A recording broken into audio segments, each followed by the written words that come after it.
Hello and welcome back to Processing the Process, where we capture and discuss the technical, psychological, and contextual dynamics that shape the process of creating a work of art.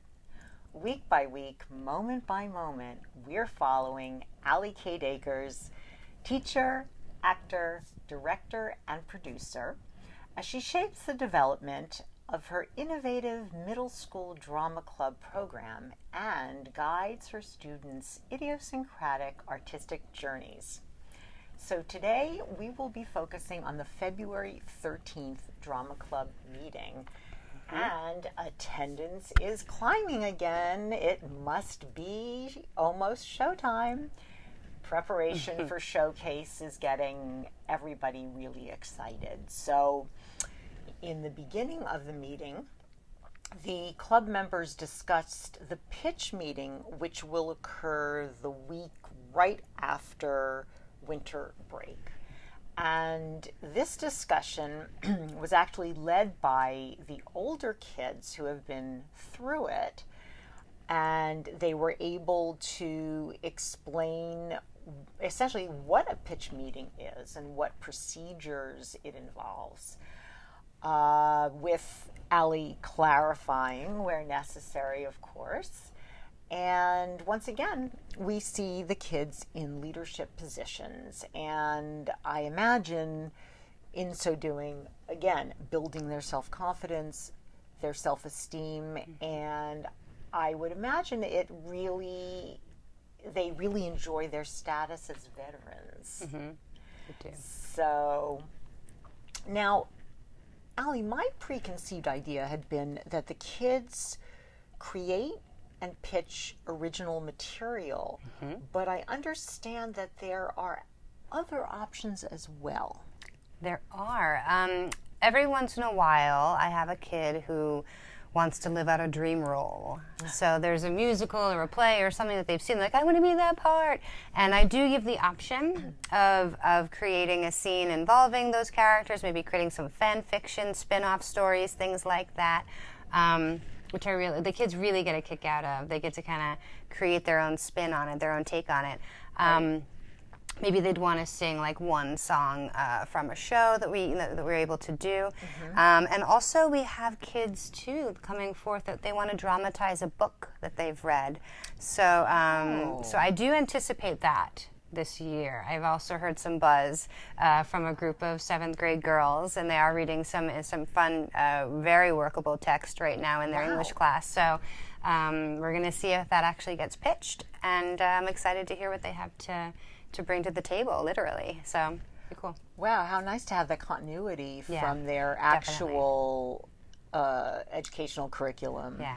And to be able to utilize it in this milieu. Yeah. I'm sure their teachers will be thrilled. Yeah, to hear it's a nice little, connection there. Yeah, absolutely.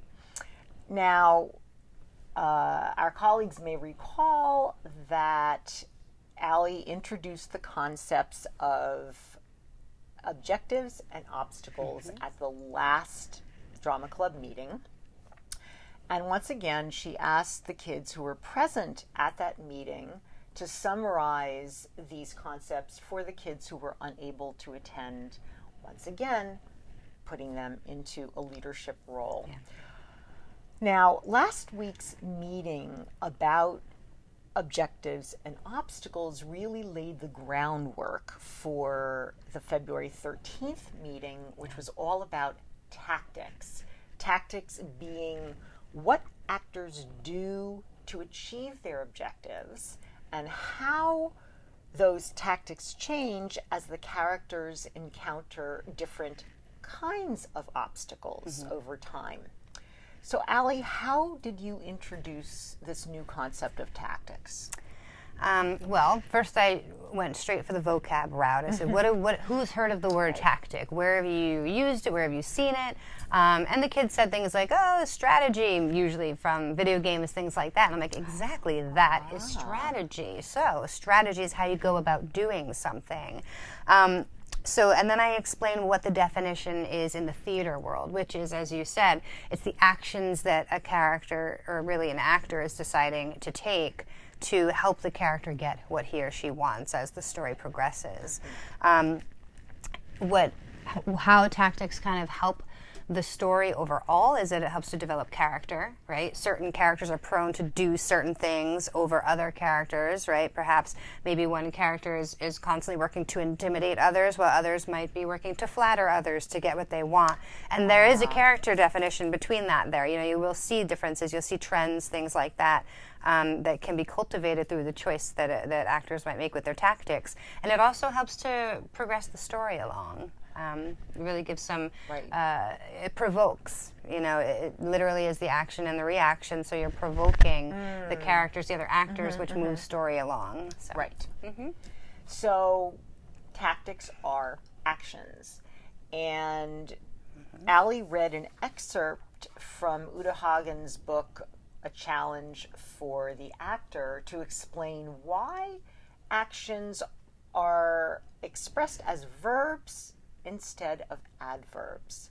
Now, I'm very, very interested in this because I don't know the answer to that question, so I'm hoping you can help our colleagues and me to understand what this means. Yeah. So the quote is, if you think of actions in terms of adverbs, like sadly, angrily, you're playing attitudes. Attitudinizing and emoting is not acting. If you think of actions in terms of verbs, you are doing, and that is acting. So what that means is, basically, if we are just playing something sad, you're only going to get this one level, sad, sad, sad, sad, sad, right? And an actor might lose themselves just in the emotion and not necessarily recognizing that there's a lot of different levels, a lot of different textures we can create here. When an actor locks onto action, they are connecting more with their acting partner. They're working to provoke, as I'd mentioned before. This moves plot.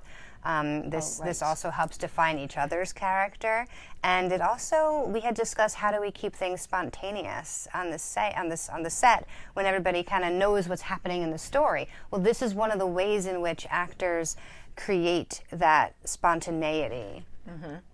Because everybody might know what the objectives are, and everybody might know what obstacles might be present within the storyline, but not every actor is necessarily prepared for what their scene partner is going to do to move that story along and to provoke that next beat or moment within the context of the play. So, and it gives the scene partner something tangible to work with.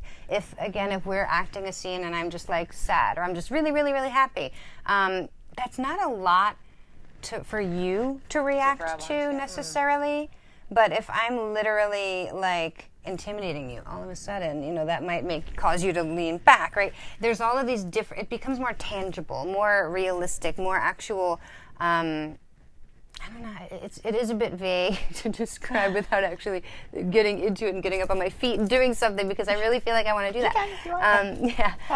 But the bottom line is it's a lot more clear and it's a lot more tangible, and you can lock yourself onto it and it will carry you through that beat or that moment. And when your character shifts in some way, or the mood shifts in some way, or the intention or the objective, that mini objective, right? We talked earlier about how we have one through line, but along the way you have these little scenes, and within those little scenes there's little objectives which eventually add up to get where you want to be. Right. With each of those little objectives, your modality of how you try to get what you want might change throughout the course of that play too. So by locking onto those elements, what am I doing right now to get what I want, that's a lot more concrete for a young actor especially, and really actors of all ages, you know, but for a young actor in particular, if we lock onto that, especially if we drop a line or we forget where we are in the context, if we know that right now I'm doing this, well, at least I can do this action and ad-lib something, or do this action and my partner will pick up the line and that will trigger my memory for the line. So I'm not dropping everything and freezing. I have something really concrete to lock onto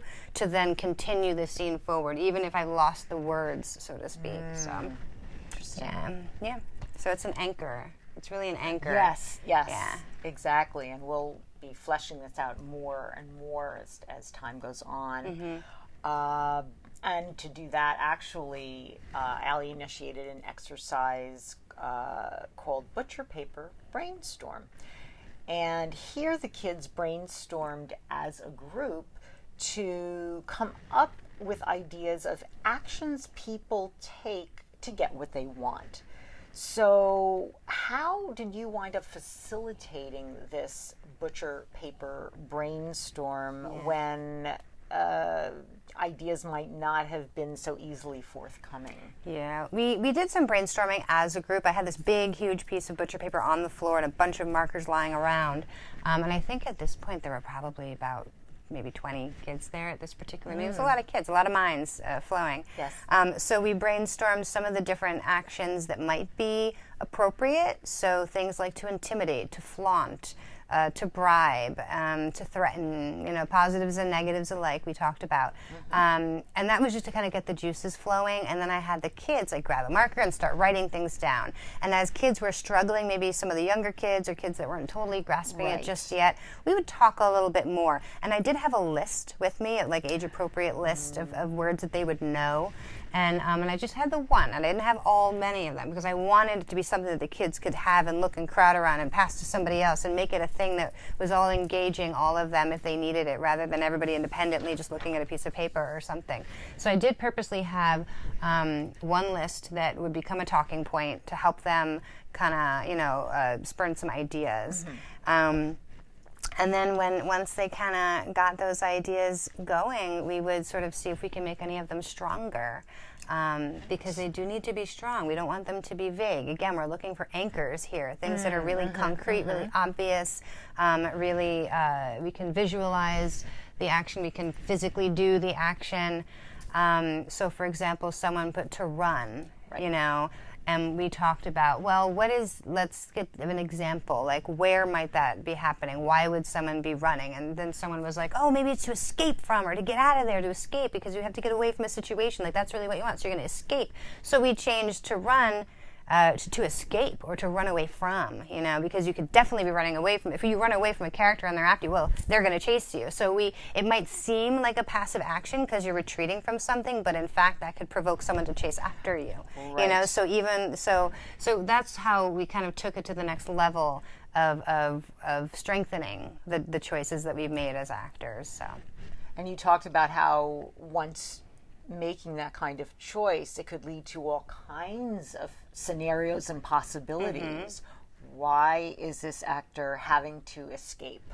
From where? What happened? Exactly. And you can create, I would imagine, an entire backstory right there and then. Yeah, we definitely can. We opened the can of worms, if you were. And there it goes. So after all of the actions that they had as ideas were written down on the paper, the students began to read their ideas aloud, and they did it using an approach that's called a spirit read, so that each kid will read what he or she has written when and as the spirit moves him or her. So I found that very interesting, Allie, wondering what you hoped to accomplish by handling it that way. Yeah. This is something that I use in a lot of different facets of my educational career. And it is always for the same reason. Ownership of what you're talking about or what you're learning or what you're reading on the kid's part, taking ownership, and leadership, stepping forward and saying, I'm going to be a contributor right now. Also, it connects the kids, because, and it builds, again, that tenet of respect that is one of our founding tenets in our club. Right. Because you have to be paying attention, you have to be listening, you have to be ready. If there's a little bit of a dead silence, someone's going to be ready to jump in. At the same time, if two people jump in, we learn, oh no, go ahead, it's your turn, or I already went, or take it, no problem. So that's the primary reason. It's connection, it's awareness of the moment, of what we're doing, it's ownership of the material. And I think respect is the underlying, and they share in the text. It becomes something that they're creating, and it was really beautiful to hear them kind of voices just kind of floating and popping and rising up, all with no rhyme or reason, but everyone tuning in and not waiting for their turn to go, but more just organically taking that breath and filling the space with one of our words. It was like to flaunt, to scare, to taunt, to bribe. It was just really lovely to kind of hear their voices shining through in that way. I think the word choice that you just made, organic, just really struck me, that here they have some experience being very much in the moment. And it seems to me that if they are going to read when the Spirit moves them, well, how would you know when the Spirit moves you unless you're really present? Yeah. Right? Yeah. Unless you're connected, unless you allow yourself to take in what's happening, allow yourself to assess what's going on internally. I mean, all of these things I imagine that are needed for actors to really be able to hone their craft. And here, now as you describe it, I think is a really interesting way in getting at some of those elements. Yeah, and no adult is telling them when to go and who's going next. They're managing that, and they did a nice job. So that's good. That's great, and they were in a good position then to go into the big activity of the day called Objective Detective. Now, this was an activity where kids were paired off and took up space around a circle. And Allie gave each pair the circumstances that they would use to then create a scene.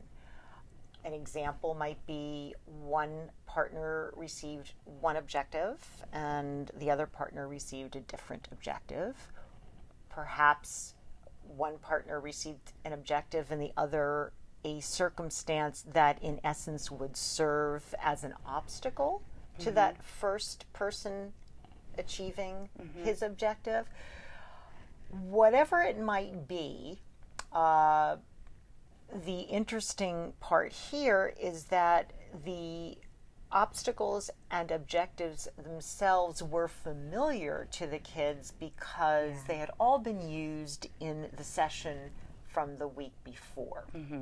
So this element was known, so to speak.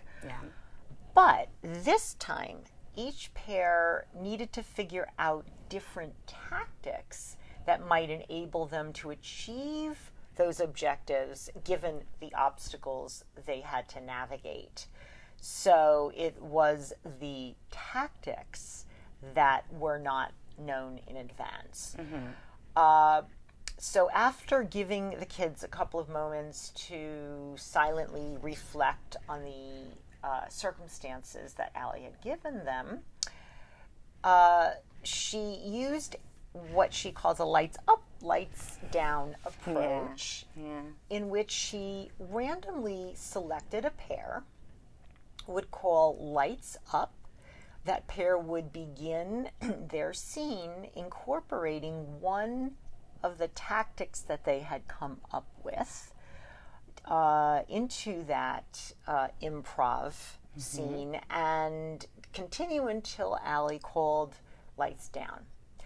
And this would go on pair after pair, and when she would return to, let's say, that first pair, they would continue their scene from where they last left off, but they had to use a different tactic this time. That's right. So they had the opportunity to practice using different tactics to achieve their objectives.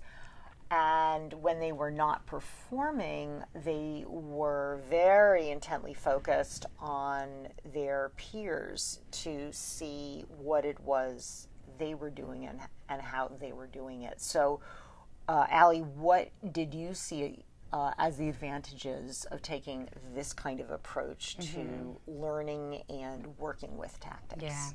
I think aside from the things that you had mentioned, we have discussed here managing large groups. So this really kind of cut out that wait time too by having it be like, lights up for you, now lights up for you. So everybody's kind of engaged, everybody's going to go very soon, going to get more than once. And they're paying attention because they don't know when I'm going to call on them. And it's not around in a circle. I'm crossing the circle all over, saying, you go, now you go, now you go. Right. And again, as you had noted, everyone is watching each other and everyone is identifying the various tactics. This circle is occurring around the big butcher paper that we all just were writing on. So they kind of have, they have like the chart paper, the instant ideas like ready. So they might be looking at the paper, deciding like, well, I'm going to do that one next. I'm going to do that one next. So the opportunities for them to kind of not just have to pull it out of nowhere, like it was all right there for them. So that was another reason for that structure. Interesting.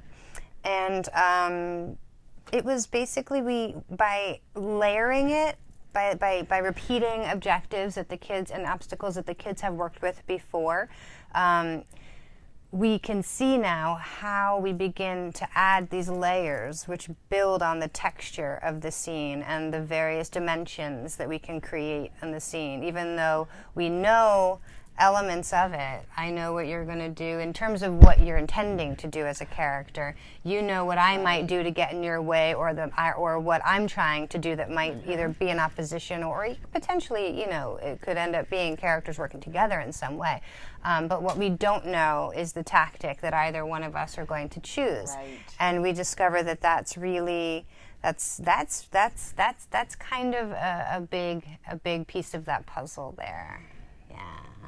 Exactly, and I think another interesting aspect of this approach is that you really wanted the kids to understand that in a play, as you're really saying, almost everyone knows what the obstacles and objectives are. Yeah. They all know the circumstances, and in this activity, certainly they all had that knowledge. Because again, they had worked with this material in the last session.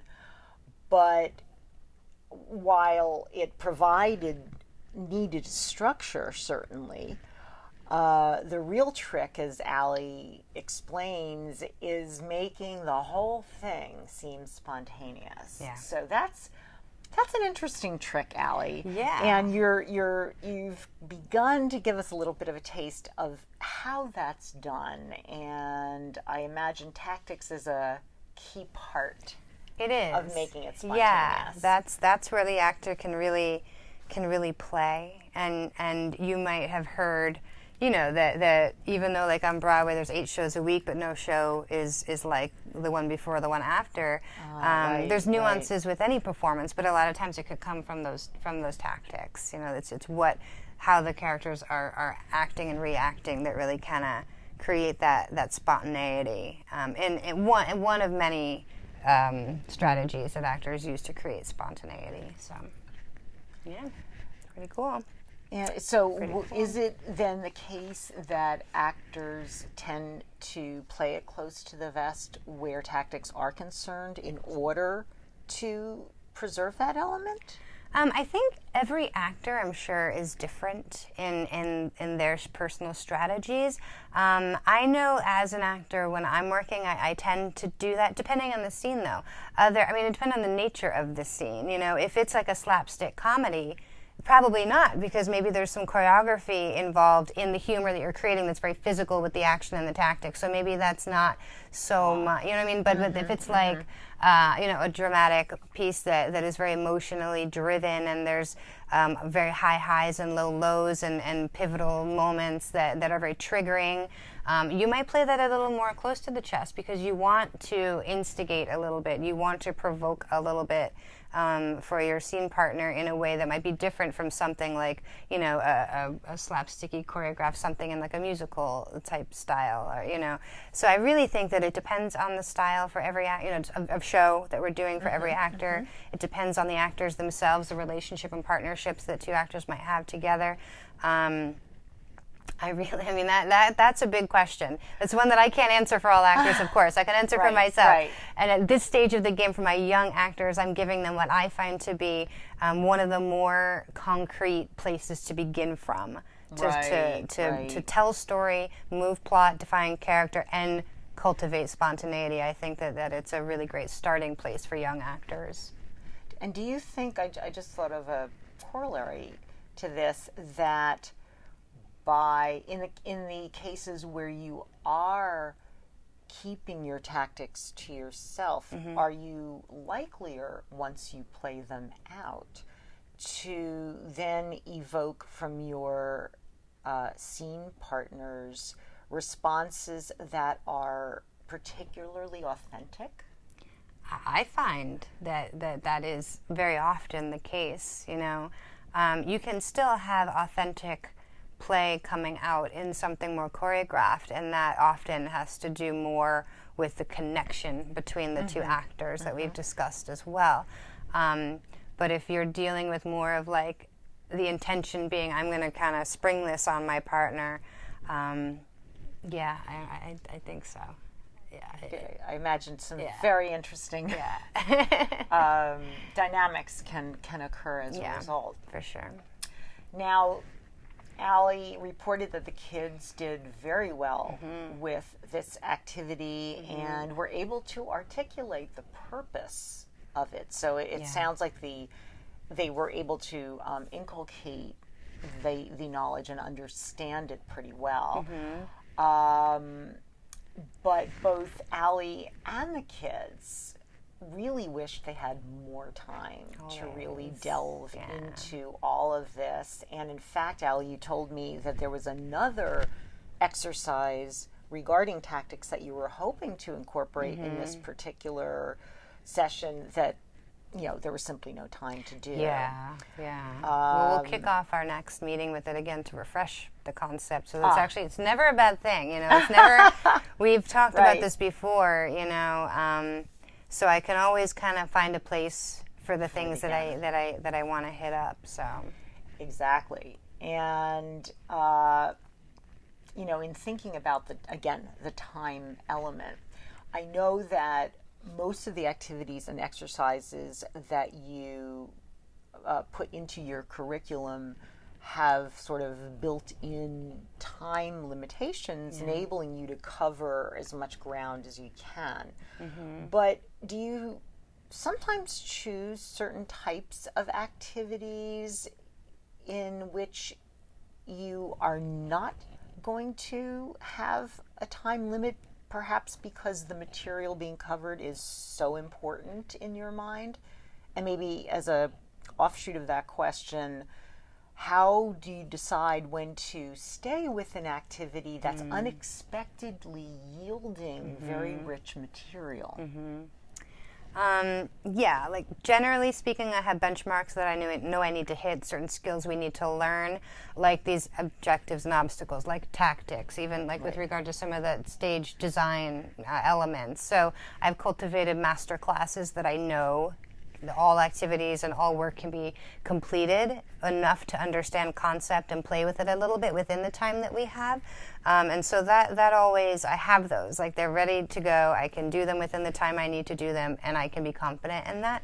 And then once we've learned these skills, that's usually when I can kind of be a little more loose and let things fly a little bit. So maybe we've learned objectives and we've learned tactics, and now we're working on scene structure, and we're just creating some short improv, like loosely improv, sketched scene work, that maybe they've had 10-15 minutes to kind of create, and now we're performing. If they're really doing some fantastic work on the creation side, and I have all these groups that are like, no, but we have this and we have that, and this is really going really well, and we want to develop this further, and especially as we're leaning towards our playwriting, I definitely am not afraid to let that time go, because again, that is the process, is letting them discover and letting them find these little nooks and crannies within their own experience that then kind of open up to this big, wide space that they've made all these new discoveries within. So I definitely am open to that organic flow. Just like with anything, we want to develop that foundation. And then from there, we can kind of loosen up and allow ourselves to relax a bit into the skills and into the work. So and it's really, we have deadlines in theater. It's what it's how we operate. We know we've got certain things we have to do before a certain amount of time. We also know that when we let a group of people let their energy and minds come together, and all of that beautiful things can be created when you don't put boundaries around that. So it's really about finding that balance, between the benchmarks that we have to hit and the organic nature of process itself. So exactly. And would you say that those two pieces are very conscious for you? Yes, they are what drive most of my decisions, right, in terms of what I'm doing. So this is real. You've somewhere here that is always kind of the driving force, if you will. Yeah, I kind of have that little. I have a little GoPro in my mind working up here, being like, okay, we're here, we're there, we have to get here, but this is where we're headed, but this is where we've been, and how can we bring that over to here? Okay, let's move it around. It's all happening. Wow. But again, just like with my own process, if I've laid the foundation for myself, I can feel more comfortable letting them run free with what they're doing. We all have to do our foundational work, from my perspective as the teacher, as the director, as the producer in the room, and them as they have responsibilities to learn certain skills before we can really play with them and let that go. So, yeah. Interesting. So the concepts that were explored in this particular meeting will be integrated into the club's work moving forward. Definitely, yes. And that's going to give the kids multiple opportunities to strengthen their understanding of these elements. Yeah. And ultimately, Allie's hoping that the kids will be able to incorporate these techniques and strategies into their original work and rehearsals as they prepare for the showcase. So it's all sort of building on, each element building on another to enable them to create original work and perform original work that, as you say, Allie, is successful. And they'll be responsible now for having owned that knowledge. They might say oh, what are you going to do? And I'm like, what do you mean? What tactic are you going to choose? I'm going to hold them to now using the terminology and becoming more familiar and embedding it, and really allowing it to kind of guide them through their process. So this is going to be very interesting. Stay tuned, colleagues out there, because we will see, I think, a lot more obvious process dynamics as we progress. And, Allie has already laid the foundation, as you say, and now it's time for the kids to work with that clay and see where it goes. So definitely stay with us to see how the kids work with what they have learned, and we'll be excited to see what they come up with, particularly since the next meeting is the pitch meeting. So it'll be very interesting to see what kinds of ideas emerge, how many kids wind up interested in participating in this particular segment, and I'm sure I'll have a lot more questions for you at that time. They're already brewing. So thank you so much for being with us, and we'll see you next week. Thank you.